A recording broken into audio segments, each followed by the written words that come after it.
Hello, dear students. How are you? Hope you all are studying at home and you must be staying at home, right? Good.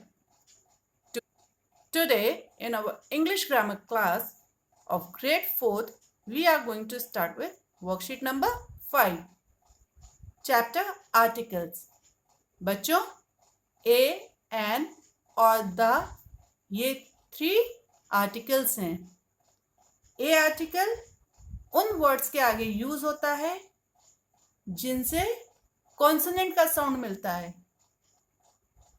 और an article उन words के आगे use होता है जिन word से vowel का sound produce होता है या आता है.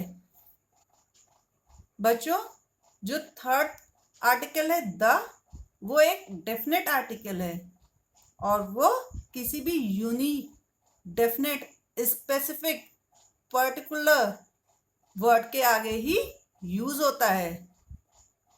जैसे द सन, सन यूनिक है क्योंकि उसके जैसा कोई दूसरा सन नहीं है. Now we come to exercise. Exercise A says fill in the blanks with a और एन. एक्सरसाइज ए कह रही है कि कुछ सेंटेंसेस हैं, इनमें स्पेस प्रोवाइड है और इस स्पेस में हमें आर्टिकल ए या एन फिल करना है. So let's see the first one. We have music lessons once dash week.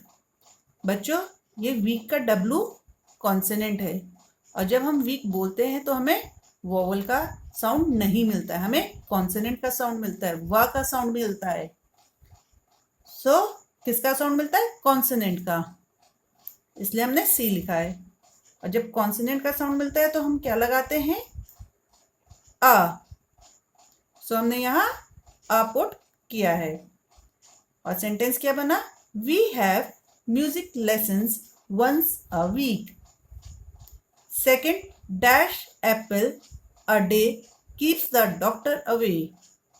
Apple start किससे हो रहा है? वोवल से. साउंड किसका मिल रहा है? वोवल का, एप्पल, आ का. तो यहां हमने क्या लिखा? वी. वोवल का साउंड मिल रहा है इसलिए वी. और जब वोवल का साउंड मिलता है तो हम क्या पुट करते हैं? एन. सो हमने यहाँ एन पुट किया है और सेंटेंस क्या बना? An apple a day keeps the doctor away. Third, I saw dash owl in the tree. Owl O से स्टार्ट हो रहा है, वोवल है और साउंड किसका दे रहा है? आ का. इसलिए साउंड प्रोड्यूस हुआ वोवल का. सो हम क्या करेंगे? इसके आगे भी एन लगाएंगे और सेंटेंस क्या बनेगा? I saw an owl in the tree. Fourth, her brother is dash engineer. बच्चों, ये स्टार्ट हो रहा है ई से, जो कि एक वोवल है और इससे साउंड भी प्रोड्यूस हो रहा है वोवल का. सो इसके आगे भी हम एन पुट करेंगे और सेंटेंस क्या बनेगा? Her brother is an engineer. Copper is dash useful metal. बच्चों, यूजफुल का यू एक वोवल है बट यूजफुल साउंड किसका दे रहा है? कॉन्सोनेंट का, या का. इसलिए इसके आगे हम आ लगाएंगे और सेंटेंस क्या बनेगा? Copper is a useful metal. Now exercise A gets completed. We begin with exercise B. And exercise B says rewrite the following sentences by using the. बच्चों, यहाँ कुछ सेंटेंसेस दिए हैं और इनमें हमें आर्टिकल द इंसर्ट करना है, पुट करना है. So let's C.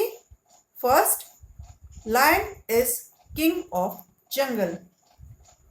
Answer, the lion is the king of the jungle. अब हमने लायन के साथ द क्यों लगाया? क्योंकि यहाँ सिंगुलर नाउन है। लायन क्या है? Singular noun. और वो क्या रिप्रेजेंट कर रहा है? पूरे क्लास को रिप्रेजेंट कर रहा है। इसलिए लायन के आगे भी लगेगा, किंग के आगे भी लगेगा और जंगल, क्योंकि लायन पूरा होल को रिप्रेजेंट कर रहा है। सारे लायंस के बारे में बात कर रहे हैं कि सारे लायंस किंग होते हैं। कहाँ के? जंगल के। Second, he wants to consult doctor. Answer, he wants to consult the doctor. बच्चों, डॉक्टर के आगे हमने द लगाया है। क्यों? डॉक्टर है तो कॉमन नाउन, बट यहां बात हो रही है कि वह चाहता था डॉक्टर को कंसल्ट करना, मीन्स उसी डॉक्टर को कंसल्ट करना चाह रहा था, इसलिए वो पर्टिकुलर है, इसलिए हमने उसके आगे द लगाया है। Crow is most foolish bird. Answer, the crow is the most foolish bird. बच्चों, क्रो के आगे द इसलिए लगाया गया है क्योंकि क्रो है सिंगुलर नाउन, बट वो रिप्रेजेंट कर रहा है क्रो, सारे क्रोस को। और यहाँ पे द इसलिए लगा है क्योंकि हम सुपरलेटिव डिग्री के आगे द लगाते हैं। Fourth, school reopens on Monday. Answer, the school reopens on Monday. यहाँ पे भी स्कूल पर्टिकुलर की बात करेगी। स्कूल जो है सारे वो मंडे को ओपन होते हैं। Fifth, who invented television? Answer, who invented the television? वही बात हो गई कि टेलीविजन पर्टिकुलर है, हम किसी एक स्पेसिफिक की बात कर रहे हैं, इसलिए हमने द यूज किया है। Hope students, you all have understood this worksheet and you must have enjoyed this. So write this worksheet neatly in your notebook and stay at home and be safe. Thank you.